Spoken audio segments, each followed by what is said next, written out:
Coming up on News 2, Governor John P. DeJongh Jr. has outlined 2 measures to cut down our $50 million budget shortfall this year. Details. 2 suspects, Ayala King and Roland Murrell Jr., were arrested and charged with robbery and assault in connection with the shooting of a man. Plus, Grammy Award-winning jazz and blues singer Catherine Russell teaches BI students a music lesson.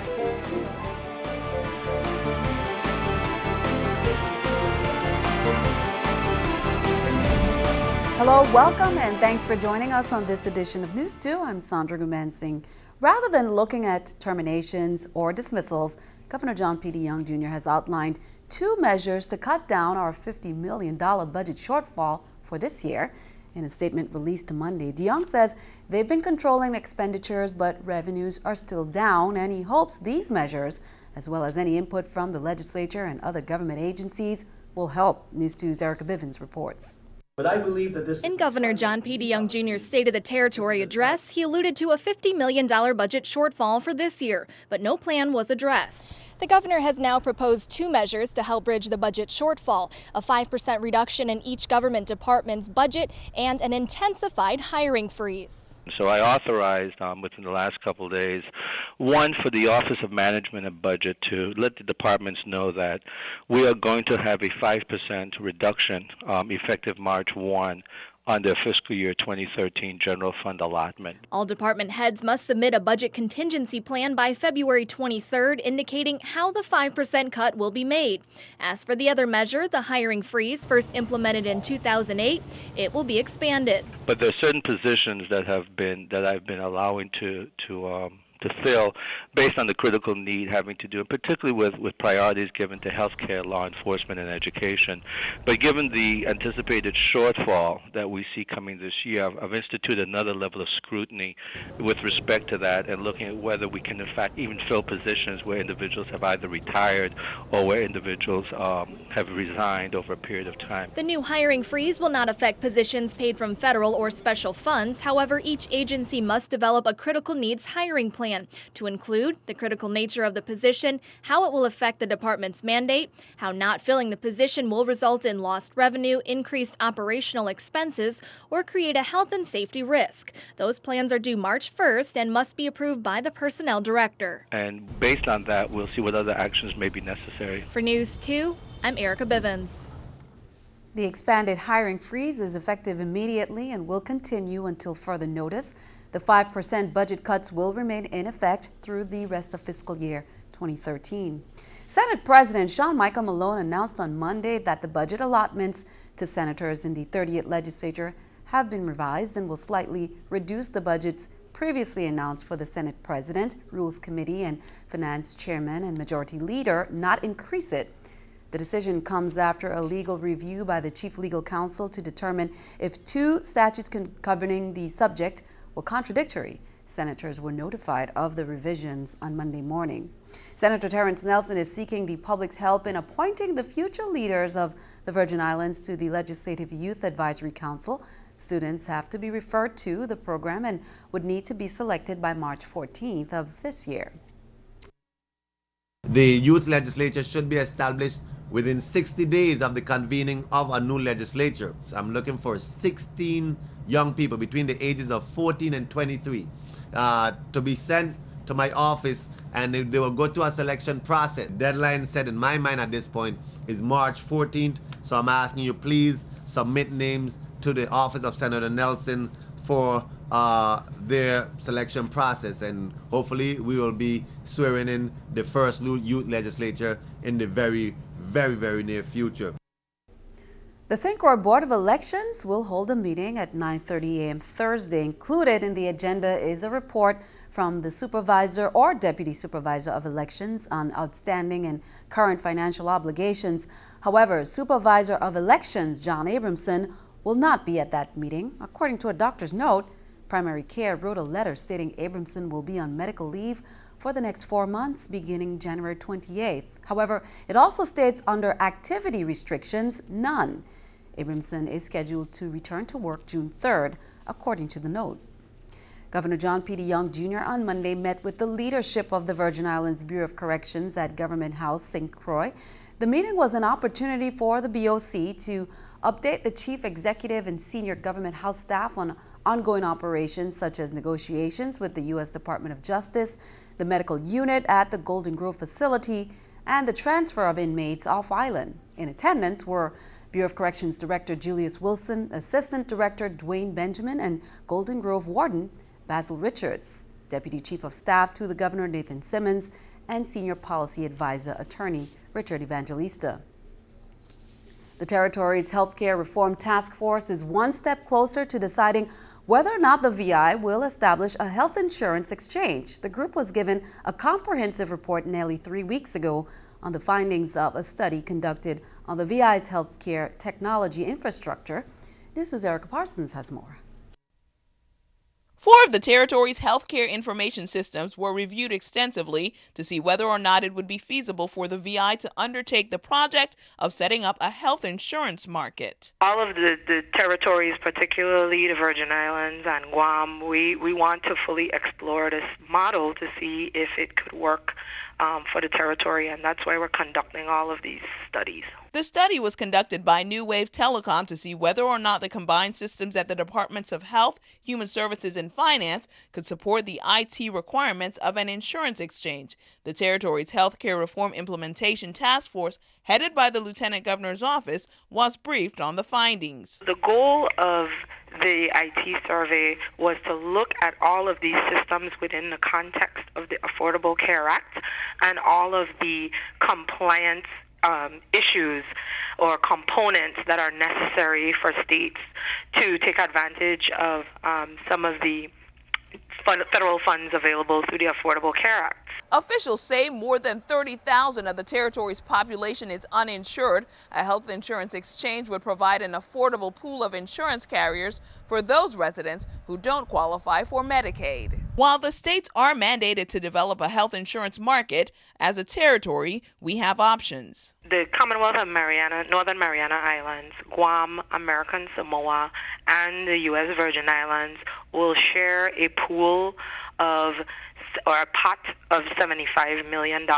The Virgin Islands has the opportunity to either apply a portion of that funding to assist with the exchange or the health insurance marketplace, or we can utilize that $24.9 million and support additional Medicaid program expansion. I think Governor deJongh, as well as the other territorial governors, felt that they wanted their residents to be able to be afforded the same opportunities for purchasing insurance as every other resident of one of the 48 contiguous states. Erica Parsons, News 2. The task force is waiting on one more analysis before they can send a final recommendation to Governor deJongh in March on the feasibility of an exchange. For more information, you can visit www.governordejongh.com/health reform. The Department of Health and Education have teamed up to combat mosquitoes at the Ricardo Richards Elementary School on St. Croix after a handful of students were sent home last week for elevated fevers and other flu-like symptoms. 2 cases of dengue fever have been confirmed at the school, and officials say they've performed mosquito assessments throughout the campus and will take necessary steps to eliminate mosquito breeding grounds as well as deploy in-house repellent within the buildings on campus. Parents are also encouraged to send children with insect repellents, wipes or lotions, no sprays. VINGN recently announced that its Cyber Learning Digital Literacy Training course is now available online for free. The introductory data and IT training course was previously only available at local public computer centers and can now be accessed from the comfort of your home, business, and even your smartphone. To sign up for the course, visit ict.cyberlearning.org. Deadline to sign up for this free course is March 31st. The Cyber Learning Training Program is a project of the National Education Foundation. 2 suspects, 23-year-old Ayala King and 21-year-old Roland Murrell Jr. were arrested and charged in connection with the shooting of a man who was assaulted in front of his estate Anna's Retreat home on January 28. Officers executed search and arrest warrants at 2 locations in the Tutu high-rise housing community. The suspects were taken into custody on February 2nd and advised of their rights. King, 23, was charged with possession of stolen property, first-degree assault, first-degree robbery, grand larceny, and unlawful possession of a firearm, as well as Murrell. Their bail was set at $100,000 each. Police officers on St. Thomas made a trip to the Tutu Head Start as part of their outreach efforts to establish good relationships with children. School resource officer Roy Chesterfield says it's a way to be a constant positive presence in their lives. Both he and crime prevention officer Adrian Huggins spoke to small groups of children ranging from 3 years old to 5. Using handcuffs as a visual aid, the officers had students repeat, "I am not bad, I am good. Handcuffs will never be used on me." They also encouraged the children to just say no to guns. Chesterfield and Huggins say they talk to students at their schools several times a month. Meanwhile, this just in, police on St. John arrested 35-year-old Heather Turfley after she was identified as the person who robbed the Cruz Bay First Bank. Officers say concerned citizens alerted them to a lady standing on the street throwing money into the air. Bank personnel told police a lady came into the bank, stood in line, and handed the teller a note indicating this was a stick-up and to give up all the money. The teller complied. The suspect, who police say is from Nevada and may be homeless, was charged with first-degree robbery. Her bail was set at $75,000 and she was transported to the Bureau of Corrections pending court action. Turning our attention stateside, President Obama is asking Congress to head off automatic spending cuts that could hurt the economy if they kick in. As scheduled March 1st, the president is proposing a smaller budget deal now and a bigger one later. Danielle Nottingham has the latest from Washington. President Obama is calling on Congress to come up with billions in spending cuts as a short-term fix to stop massive automatic across-the-board cuts set to take effect in less than a month. Our economy right now is headed in the right direction, and it will stay that way as long as there aren't any more self-inflicted wounds coming out of Washington. Last year, Congress and the president signed off on the automatic cuts to force themselves to deal with the nation's skyrocketing debt. The original deadline was January 1st, and when they couldn't reach a larger budget deal then, they postponed it to March 1st. The White House wants another short-term fix to head off a hit to the fragile economy and give lawmakers more time to work out a 10-year plan. The president continues to push an approach that includes more tax revenue along with spending cuts. But House Speaker John Boehner says tax hikes are out of the question. Government spending, what the president believes, creates economic growth. We shouldn't be having any of these problems at all. Speaker Boehner says he does not want another temporary fix. Some House Republicans have indicated they will let the automatic cuts take effect if there's no long-term agreement to reduce the deficit. Those cuts would take a big bite out of military spending and domestic programs, including a 2% hit to Medicare. Danielle Nottingham, News 2. And keeping our eye on the economy, the U.S. government is accusing Standard & Poor's of fraud for giving high ratings to risky mortgage bonds that helped bring about the financial crisis of 2008. The government accuses S&P of knowingly misleading investors so it could make a profit. S&P denies wrongdoing and says the government also failed to predict the mortgage crisis. This is the New York Stock Exchange with Scotiabank's Stock Market Watch. The Dow, Nasdaq, S&P all up. The Dow 99, Nasdaq 40, S&P 15. Coming up on News 2, remember that fraudulent website claiming the existence of a U.S. Virgin Islands hospital on St. Thomas?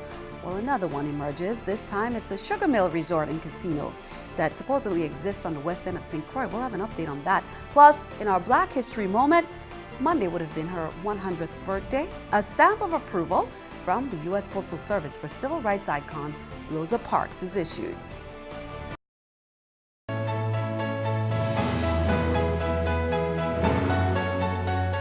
The Department of Licensing and Consumer Affairs recently issued a news release to warn residents against a possible scam for a website claiming to be the Sugar Mill Resort on the west end of St. Croix.